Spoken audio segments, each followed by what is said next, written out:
I never thought a single night could shatter the life I've built over 18 years. My name is Anna, and I've always been the supportive wife, cheering from the sidelines of my husband Mark's passions, even when I didn't quite understand them. But last night, under the flickering lights of a crowded sports bar, surrounded by his closest friends, I felt a spark I hadn't known in years, a dangerous thrill that pulled me toward a line I swore I'd never cross. As laughter turned to lingering glances and innocent banter became something darker, I found myself teetering on the edge of a choice that could destroy everything. What did I do when the night took a turn I never saw coming? Picture this. I'm standing at the edge of my living room, the hum of anticipation buzzing in the air, as I survey a space that's been transformed into a shrine for gridiron glory. My name's Anna, I'm 44, and I've spent the last 18 years building a life with my husband, Mark, who's 46, and lives for moments like these. He's a sales manager by day, but come game day, he's a diehard football fanatic, decked out in his team jersey, strategizing plays like he's on the field himself. Me? I've never quite caught the sports bug, but I've always cheered from the sidelines of his passion, happy to see him light up. We've carved out a cozy existence in our suburban Ohio neighborhood, where weekends mean smoky barbecues, late-night card games, and the kind of laughter that echoes down the street. Mark's got a tight-knit crew, 3 guys who've been by his side since their college days, and they're as much a part of our life as the picket fence out front. First, there's Jake, 45, a contractor who's been through a messy divorce but never lost his booming laugh or his gift for spinning a yarn. He's the kind of guy who fills a room just by walking in, and you can't help but listen when he starts talking. Then there's Ryan, 42, an accountant with a wife and 2 kids, who's quieter by nature but always ready with a sharp, sarcastic jab that catches you off guard. And finally, Ethan, 43, a gym trainer who's still single, with a charm that could melt ice and a flirty streak he keeps carefully in check around me. I've always gotten along with them just fine, but I've never really hung out with them solo. Mark's always been the glue that binds us. This particular Saturday started like so many others, with Mark practically bouncing with excitement as he pitched the idea of me joining them for the big game at our place. "Come on, Anna, it'll be a blast," he said, his eyes gleaming with that boyish enthusiasm I've always found hard to resist. "You'll get to see why we live for this." I'll admit, I wasn't exactly thrilled at the thought of spending hours deciphering downs and touchdowns, but I saw how much it meant to him. So, with a smile and a shrug, I agreed, wanting nothing more than to share in something that makes him so happy. Our living room was a sight to behold by the time everything was set up. Team banners hung proudly on the walls, turning the space into a sea of colors Mark's been loyal to for decades. A cooler sat in the corner, packed to the brim with ice-cold beers, beads of condensation dripping down the sides. The aroma of nachos loaded with cheese and spicy wings drifted in from the kitchen, teasing the senses and promising a feast. The TV was already blaring pre-game commentary, analysts breaking down every possible angle. As the game kicked off, the energy in our living room hit a fever pitch. I'm nestled on the couch next to Mark, a light beer in hand, the cold condensation slick against my fingers as I take small sips. The guys are completely locked in, their eyes glued to the screen, erupting into roars with every big play. Mark's trying to explain the rules to me for what feels like the 100th time, his voice animated as he points out the quarterback's stance and the defensive line's strategy. I nod along, half understanding, but mostly just soaking in his excitement. The room's a chaotic symphony of sound, shouts of triumph, groans of frustration, and the constant hum of the commentators filling every gap. Jake's over in the recliner, a plate of nachos balanced precariously on his lap. When Mark's team scores a touchdown, he leaps up, letting out a bellowing cheer, and salsa splatters across his shirt in a bright red streak. He doesn't even notice at first, too caught up in the moment, until Ryan points it out with a smirk, shaking his head like he's seen this 1,000 times. Ryan's sprawled on the other end of the couch, arms crossed, rolling his eyes every time Ethan pipes up with another critique of the quarterback's form. Ethan's pacing near the TV, unable to sit still, his trainer's eye dissecting every movement like he's coaching the team himself. "Come on, man, plant your feet," he yells, as if the player can hear him through the screen. Every time Mark's team scores, his hand finds mine, giving it a tight squeeze, his grin wide enough to light up the whole house. I catch his eye during one of those moments, and we share a quiet smile, a little island of calm in the storm of noise around us. It's these small, fleeting connections that remind me why I'm here, why I said yes to this game night in the first place.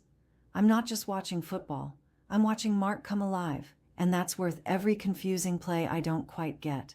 The living room itself feels like it's buzzing with life. Empty beer cans are starting to pile up on the coffee table, the tangy scent of hot wings lingering in the air. The team banners on the walls seem to ripple with every cheer, like they're cheering too.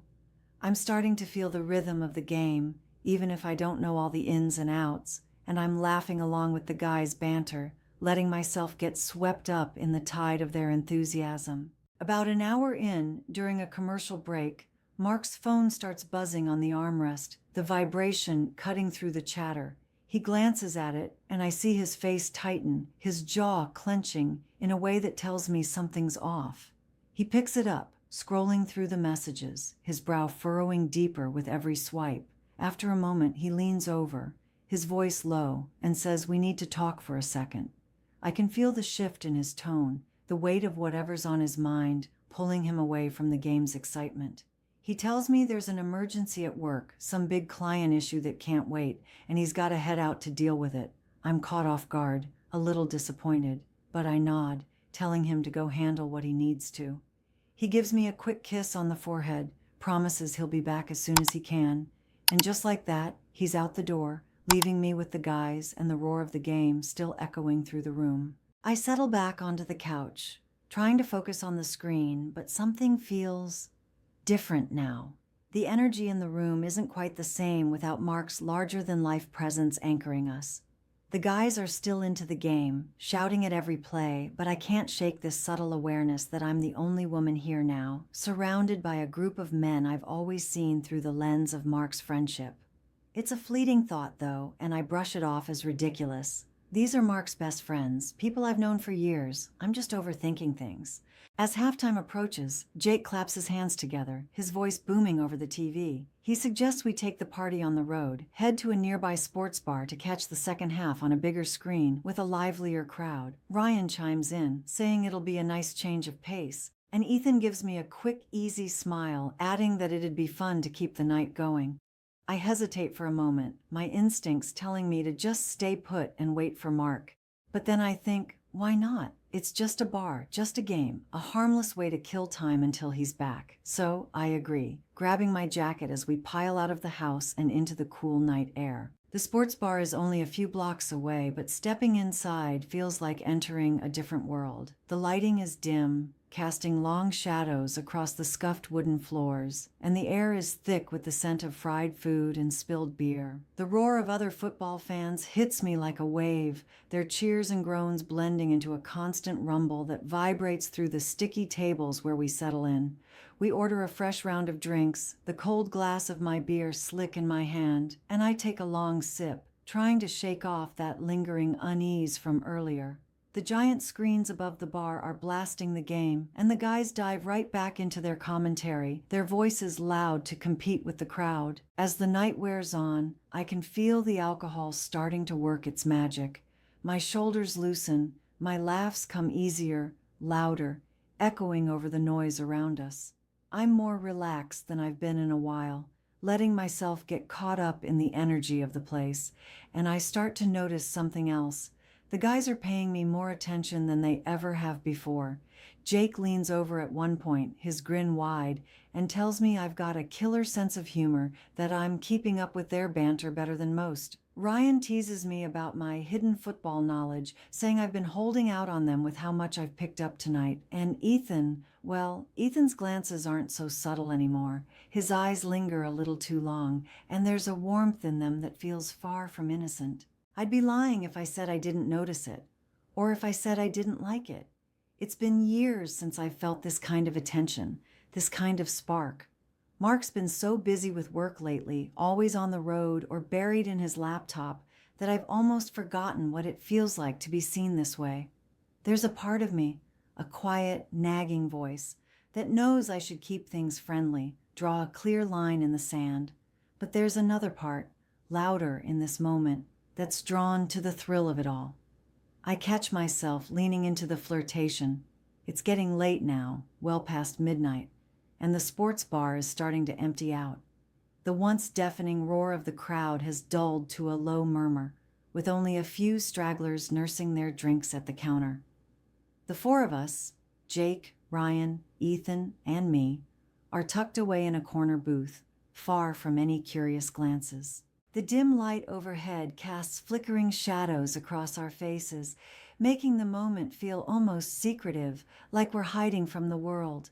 Empty glasses clutter the table, and the bartender keeps the drinks coming, each round blurring the edges of my thoughts a little more.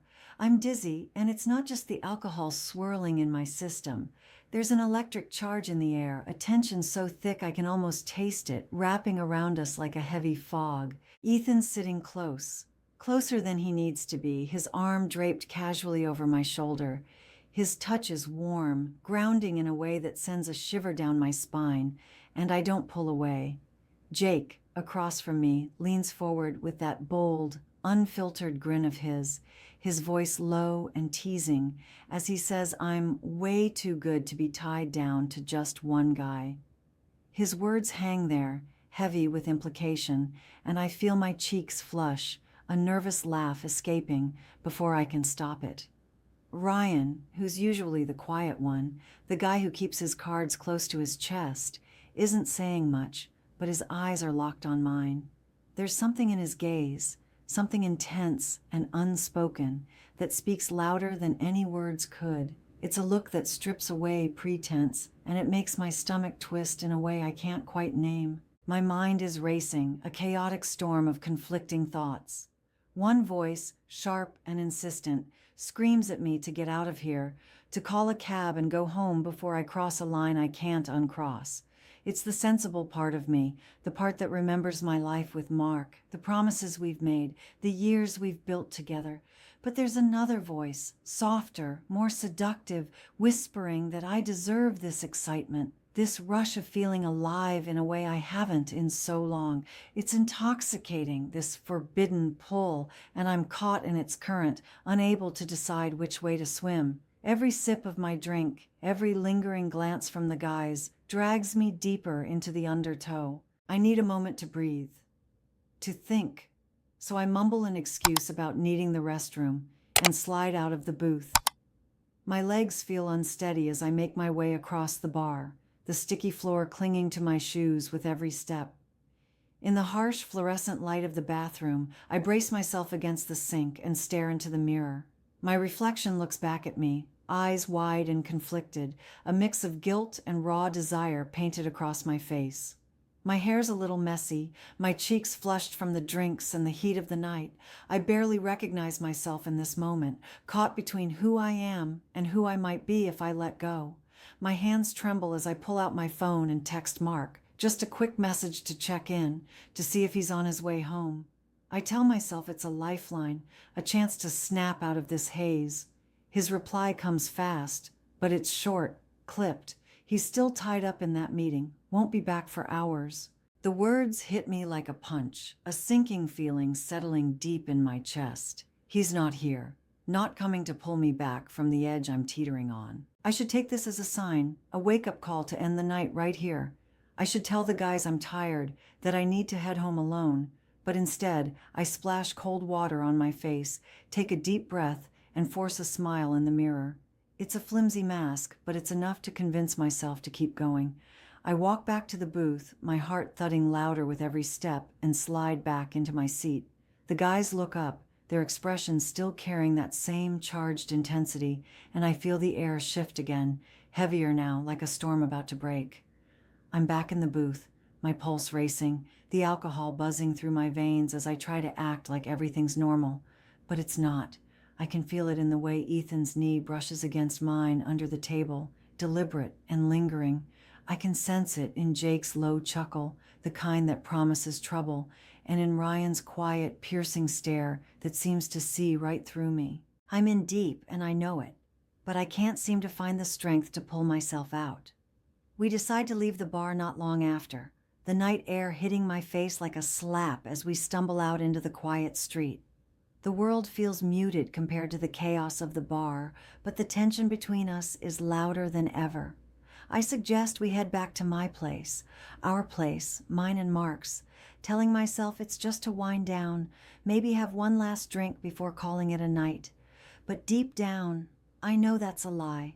There's a part of me that's craving something more, something dangerous, and I'm letting it lead me. The guys agree without hesitation, their voices a mix of excitement and something darker, something unspoken that makes my stomach churn with both dread and anticipation. When we get back to the house, the silence is eerie, almost suffocating. The living room is exactly as we left it hours ago, a frozen snapshot of the earlier innocent part of the night. Game day snacks are still scattered across the coffee table, half-eaten chips and dip congealing in their bowls. Empty beer cans litter the space, some tipped over, their contents dried into sticky rings on the wood. The team banners on the walls seem to mock me now, a reminder of Mark's passion, his trust, his absence.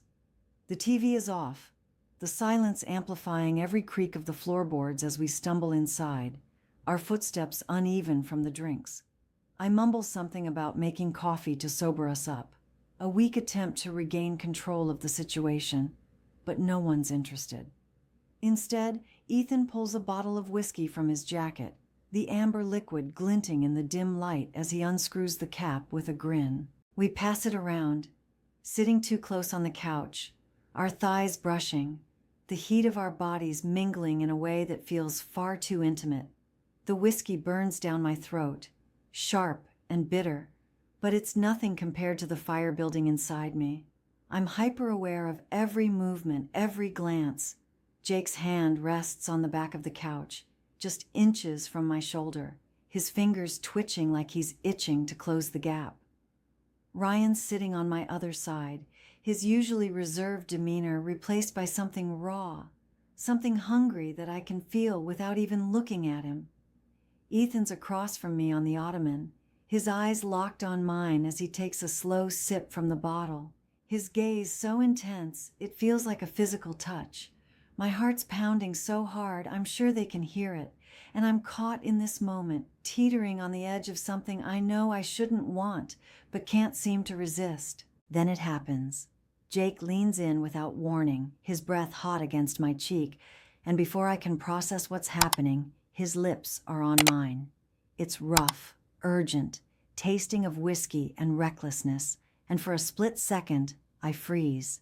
Every rational thought in my head screams at me to push him away, to stop this before it goes any further. But I don't.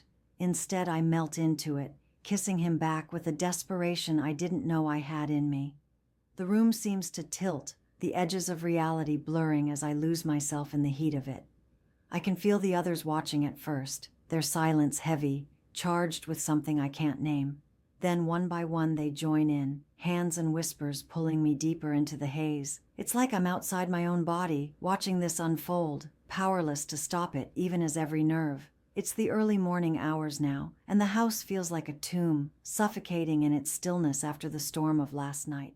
I'm alone, sitting on the couch where everything unraveled, my legs curled beneath me as I stare blankly at the chaos left behind. Crumpled blankets are strewn across the floor, a silent testament to the boundaries I crossed. Empty glasses clutter the coffee table, their rims stained with the ghosts of whiskey and bad decisions. The air is heavy with the lingering scent of that amber liquid, sharp and bitter, clinging to every corner of the room like a memory I can't shake. My hands tremble as I clutch a throw pillow to my chest, as if it could shield me from the weight of what I've done. I lift my gaze to the mantel, where a framed wedding photo of Mark and me sits, frozen in a moment of pure joy.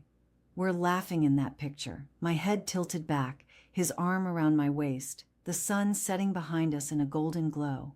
18 years of building a life together, captured in that single frame, and now it feels like a cruel mockery. Tears stream down my face, hot and unrelenting, carving paths down my cheeks as the full force of my betrayal crashes over me like a tidal wave. I let myself drown in it, the guilt so raw it feels like it's tearing me apart from the inside. How could I have let this happen? How could I have thrown away everything we fought for in one reckless, selfish night? I force myself to stand, my legs shaky as I start to clean up, desperate to erase any trace of what transpired here. I gather the blankets, folding them with mechanical precision, as if neatness could somehow restore order to my shattered world. I stack the glasses, wiping down the table with a damp cloth, scrubbing at the sticky rings until my knuckles ache.